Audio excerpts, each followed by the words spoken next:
A0128-3464, estudio en el campus de Monterrey y estudio medicina. Hola, mi nombre es Valeria Rivera, estudio diseño industrial en campus Monterrey.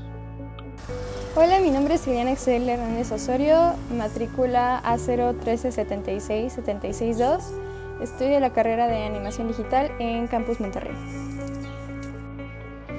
Hola, ¿qué tal? Mi nombre es Carlos Mireles, soy estudiante de Ingeniería en Biotecnología y estoy actualmente estudiando en campus Monterrey. Los derechos humanos están ligados con la ética, porque tanto la ética como los derechos humanos pertenecen al campo de la filosofía. En el transcurso de este video se mostrará cómo los derechos humanos se cumplen o no en tres de las principales potencias del mundo, que son Rusia, Estados Unidos y China. Es importante dar a conocer cómo estos países se rigen ante los derechos humanos de todos sus ciudadanos y cómo éticamente son o no son respetados. Se mostrará pequeños detalles de cada país en los cuales podremos analizar qué es lo que hacen los gobernantes actuales para que sean respetados los derechos humanos. Además, se va a proporcionar pensamientos personales acerca de lo investigado de cada potencia mundial.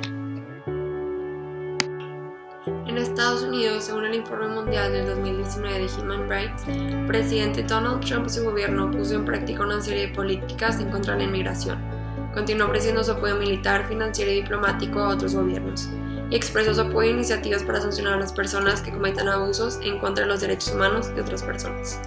Estas acciones de Trump mencionadas están relacionadas con el tema de justicia y derechos humanos porque hablan principalmente de eso. Y relacionándolos con la ética, que normalmente sabemos que la ética es si es algo bueno o algo malo, pero según Sócrates, quien se considera el fundador de la ética, dice que la ética estudia que es un acto moral y la finalidad es encontrar la felicidad. En Rusia, Vladimir Putin es conocido por implementar medidas controversiales y regirse bajo una ideología conservadora. Ha declarado que en su país se apoya a la familia tradicional y rechaza la ideología de género. No cree en el cambio climático, por lo que Rusia no se implementan medidas para combatirlo. Asegura que su país está abierto a inmigrantes, sin embargo la ciudadanía rusa es casi imposible de obtener. Y finalmente, Rusia es considerado un país en donde los derechos humanos no son respetados. Estas medidas tomadas por el gobierno de Putin probablemente contribuyen al crecimiento del país. No obstante, no es justo ni ético para con la gente de Rusia, que no tiene elección ante un gobernante que no sale del poder. Estas decisiones que se toman en Rusia me parecen interesantes, pues hay dos puntos de vista. Uno es el crecimiento y desarrollo del país como potencia mundial, y la otra es el bienestar general y la condición de vida de sus habitantes. En China, el gobierno encabezado por Xi Jinping ha demostrado una idealización del concepto de justicia, lo cual viene arraigado desde la época de las dinastías, en las que se caracterizaba por ser sistemas de gobierno totalmente absolutistas. Y esto viene a complementarse con la introducción de los gobiernos comunistas en el siglo pasado, con lo que se complementa la parte de un absolutismo en cuanto al gobierno. Xi Jinping ha sido criticado por querer introducir esta idea de nuevo en nuestros días. En este punto, la cultura de sumisión de la población, tal y como lo refiere Medina en el año 2011 al hacer un análisis de los valores políticos y culturales de la población china, ha logrado recibir de buena forma las propuestas realizadas por Xi Jinping, incluso aunque se dobleguen las voluntades de algunas masas.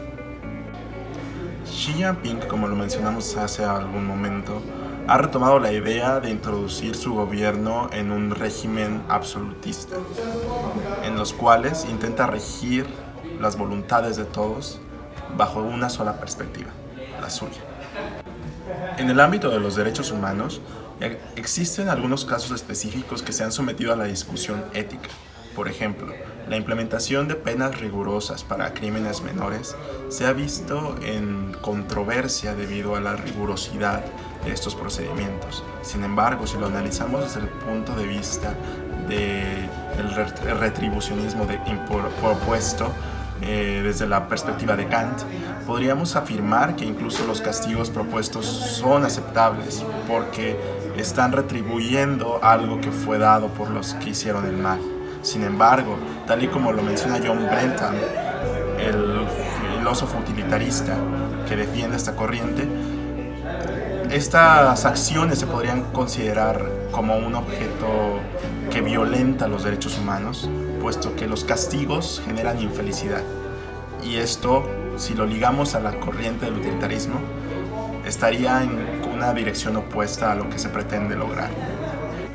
Sin embargo, desde el punto de vista de los derechos humanos, la introducción de la pena capital también ha representado una gran controversia, puesto que se estaría suprimiendo el derecho a la vida. Finalmente, Xi Jinping se ha caracterizado por mostrar una postura en la cual se intenta velar por el bien colectivo, incluso anteponiéndose al bien individual. Si lo analizamos desde una perspectiva aristotélica, en algunos casos se puede llegar a suprimir la felicidad individual por la felicidad colectiva, con lo que se antepone a los principios impuestos por Aristóteles acerca del fin último del hombre, su felicidad propia.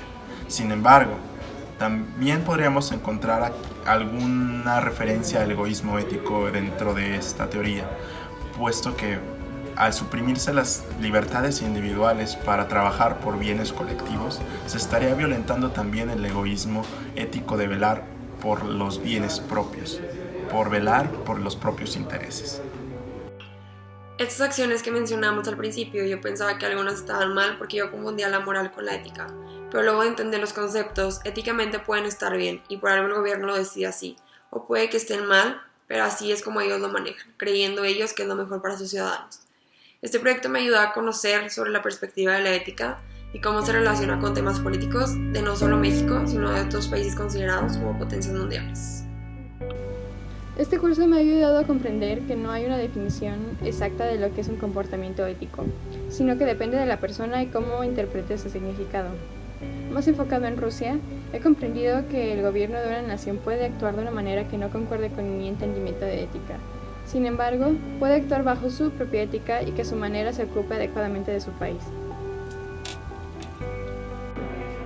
El analizar las diferentes perspectivas de los diferentes gobiernos desde los distintos enfoques de la ética nos ha permitido fundamentar nuestras ideas y ser un poco más empáticos con las diferentes perspectivas que se tienen del mundo. De esta misma forma, creo que estamos hablando de la subjetividad que se maneja en la ética y creo que es lo que más resulta interesante de todo el proceso del análisis, porque nos damos cuenta que no existe una verdad absoluta a final de cuentas y que por lo que necesitaríamos analizar de manera crítica cuáles son los factores que se involucran en la toma de decisiones no solo de las potencias mundiales, sino de países también como México en vías de desarrollo, que a pesar de las condiciones económicas y sociales, también representan un análisis que se debe realizar desde el punto de vista ético para determinar cómo es el rumbo de nuestro país en nuestros días. El análisis de la ética, en conclusión, podría decirse que nos ha llevado a experimentar todo este fenómeno de la subjetividad y a rescatar la forma en la que se construyen los criterios.